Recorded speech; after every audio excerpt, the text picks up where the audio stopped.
Yes. Okay, hi students. So ಇವತ್ತಿನ ಈ ಒಂದು ಕ್ಲಾಸ್ ಅಲ್ಲಿ ನಾವು ಪರಿಸರ ಅಧ್ಯಯನದಲ್ಲಿ ವಾಯುವಿನ ಬಗ್ಗೆ ಒಂದು ಅಧ್ಯಯನ ಮಾಡೋಣ್ರಿ. ಓಕೆ, ಸೊ ವಾಯು ಅಂದ್ರೆ ಏನಪ್ಪಾ? ವಾಯು ಅಂದ್ರೆ ಇನ್ನೊಂದು ಏನು ಹೆಸರು? ಗಾಳಿ ಅಥವಾ ಅನಿಲ ಅಂತ ಕರಿತೀವಿ ನಾವು. ಇಂಗ್ಲಿಷ್ನಾಗ ಏನಂತ ಕರಿತೀವಿ ಇದಕ್ಕೆ?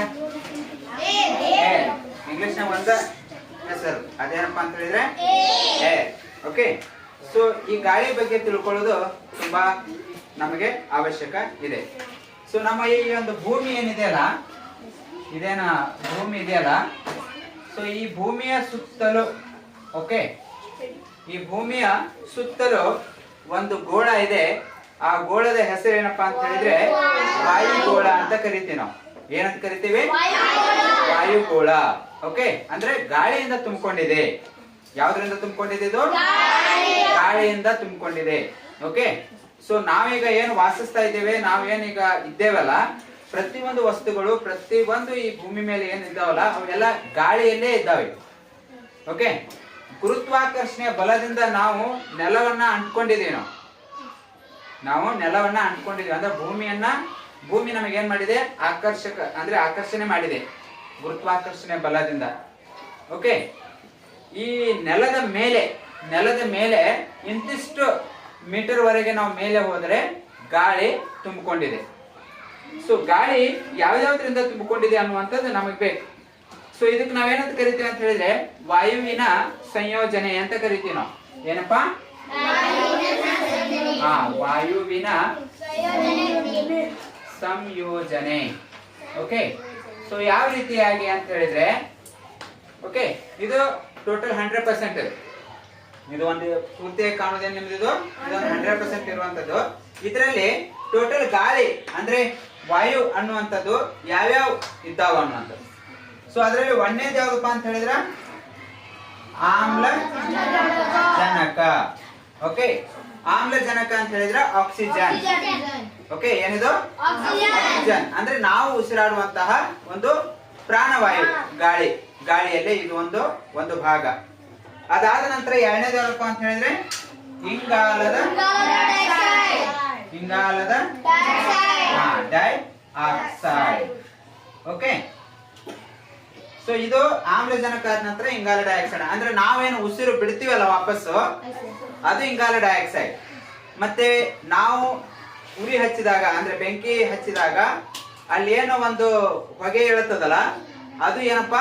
ಇಂಗಾಲ ಡೈಆಕ್ಸೈಡ್. ಓಕೆ, ಫ್ಯಾಕ್ಟ್ರಿಗಳು ಏನೋ ಗಾಳಿ ಬಿಡ್ತದಲ್ಲ, ಹೊಗೆ ಬಿಡ್ತದಲ್ಲ, ಅದೇನಪ್ಪಾ? ಇಂಗಾಲ ಡೈಆಕ್ಸೈಡ್. ಓಕೆ, ವಿಮಾನಗಳು ಮೇಲೆ ಹಾರುವಾಗ ಅದೇನು ಹೊಗೆ ಬಿಡ್ತದಲ್ಲ, ಅದೇನಪ್ಪಾ?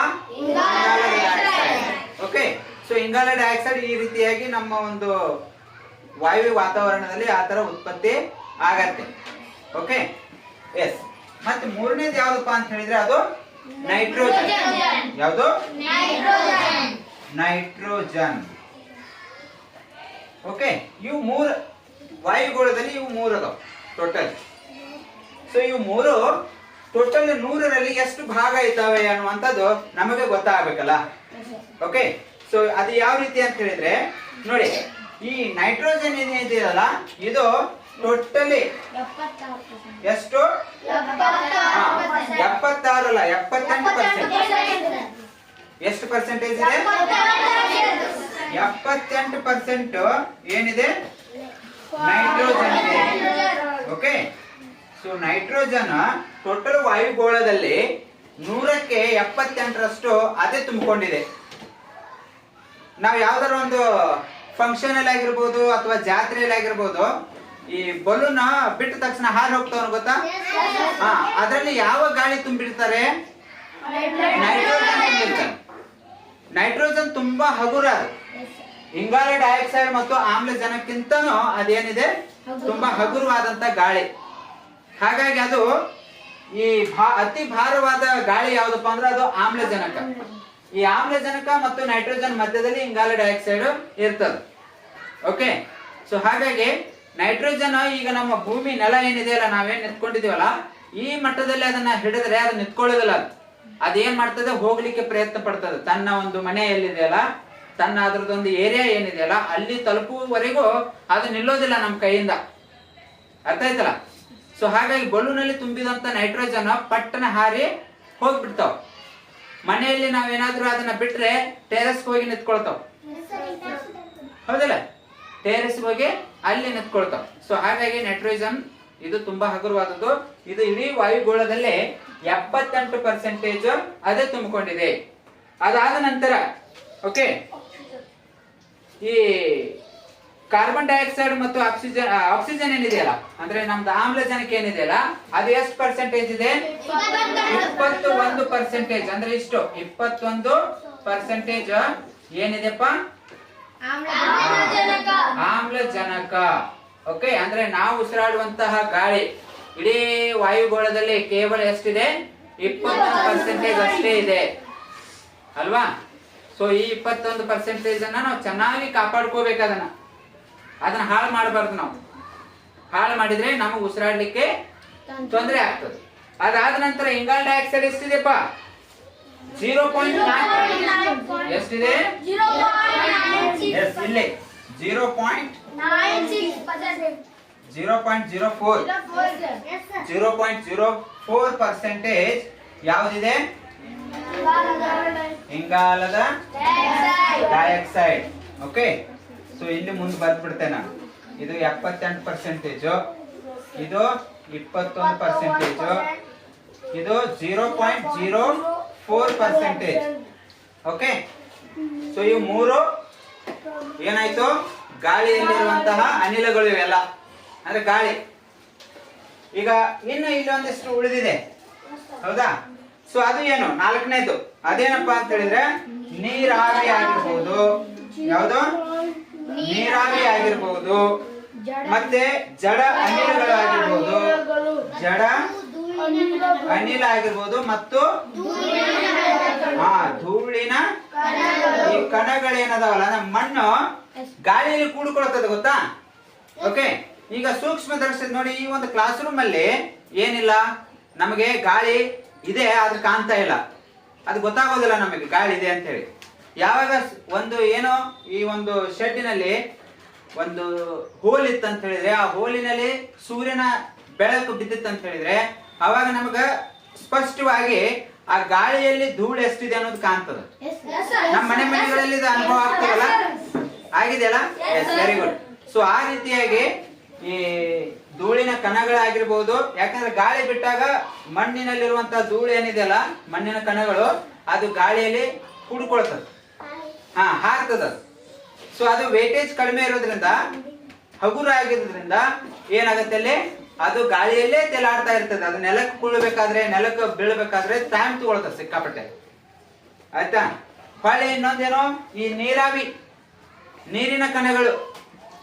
ಓಕೆ, ಸೊ ನಾವು ಮಂಜು ಅಂತ ಏನ್ ಕರಿತೀವಲ್ಲ, ಓಕೆ, ಇಬ್ಬನಿ ಬೀಳ್ತದ ಬೆಳಗಿನ ಜಾವ, ಫಾಗ್ ಅಂತ ಏನ್ ಕರಿತೀವಲ್ಲ, ಸೊ ಅದು ಗಾಳಿಯಲ್ಲಿ ಕುಡ್ಕೊಂಡಿರ್ತದೆ.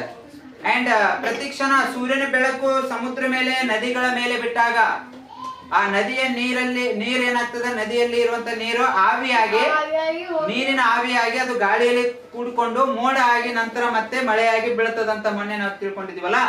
ಸೊ ಅಲ್ಲಿ ಗಾಳಿಯಲ್ಲಿ ಇದು ಸಹ ಇರುತ್ತದೆ. ಮತ್ತು ಜಡ ಅನಿಲಗಳು. ಓಕೆ, ಯೂಸ್ ಇಲ್ಲಾರದಂತಹ ಜಡ ಅನಿಲಗಳು ಸಹ ಇದ್ದಾವೆ. ಓಕೆ, ಅವು ಯಾವಕ್ಕೂ ಯೂಸ್ ಆಗೋದಿಲ್ಲ ಅಂತ. ಸೊ ಈ ರೀತಿಯಾಗಿ ಅವುಗಳ ಸಂಖ್ಯೆ ಎಷ್ಟಪ್ಪ ಅಂತ ಹೇಳಿದ್ರೆ 0.94%. ಓಕೆ, 0.96%. ಇವನ್ನೆಲ್ಲ ಕೂಡಿಸಿದಾಗ ಎಷ್ಟಾಯ್ತದು? 100% ಆಗ್ತದ. ಓಕೆ, ಇದು 0.96.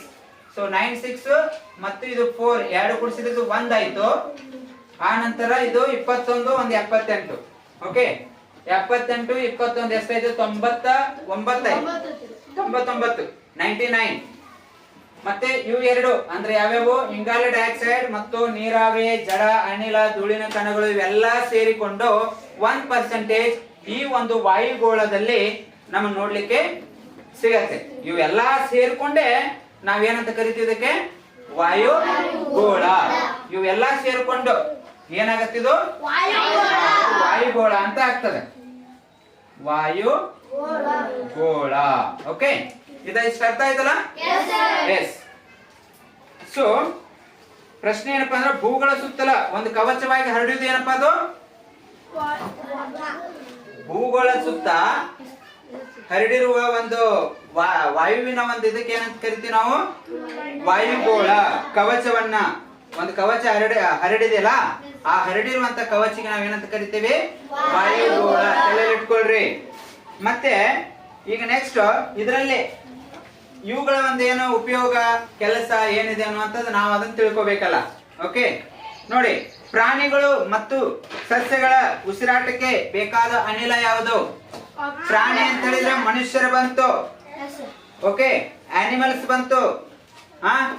ನಂತರ ಬರ್ಡ್ಸ್ ಬಂತು, ಅಂದ್ರೆ ಪಕ್ಷಿಗಳು ಬಂತು, ಪ್ರಾಣಿಗಳು ಬಂತು, ಮನುಷ್ಯರು ಬಂತು, ಜೀವ ಜಂತುಗಳು ಬಂತು. ಎಲ್ಲವೂ ಇವೆಲ್ಲದಕ್ಕೂ ಏನ್ ಬೇಕಪ್ಪ? ಆಕ್ಸಿಜನ್ ಬೇಕೇ ಬೇಕು. ಓಕೆ, ಗಿಡಗಳಿಗೆ ಏನ್ ಬೇಕು? ಆಕ್ಸಿಜನ್ ಬೇಕು ಅಥವಾ ಇಂಗಾಲ ಡೈಆಕ್ಸೈಡ್ ಬೇಕು? ಇಂಗಾಲ ಡೈಆಕ್ಸೈಡ್ ಬೇಕು ಅಲ್ವಾ? ಸೊ ಇಂಗಾಲ ಡೈಆಕ್ಸೈಡ್ ಗಿಡಗಳಿಗೆ ಬೇಕು, ಆಮ್ಲಜನಕ ಎಲ್ಲ ಜೀವ ಜಂತುಗಳಿಗೆ ಬೇಕು. ಸೊ ನೆಕ್ಸ್ಟ್ ಈ ಒಂದು ಪ್ರಶ್ನೆಗಳಿಗೆ ಉತ್ತರ. ಆಮ್ಲಜನಕ ಪ್ರಮಾಣ ಎಷ್ಟಿದೆ ವಾಯುಗೋಳದಲ್ಲಿ? 21%. ಹೌದಾ? ನೈಟ್ರೋಜನ್ ಪರ್ಸೆಂಟೇಜ್ ಎಷ್ಟಿದೆ? 78% ನೈಟ್ರೋಜನ್ ಇದೆ. ಇಂಗಾಲ ಡೈಆಕ್ಸೈಡ್ ಎಷ್ಟು ಪ್ರಮಾಣದಲ್ಲಿದೆ?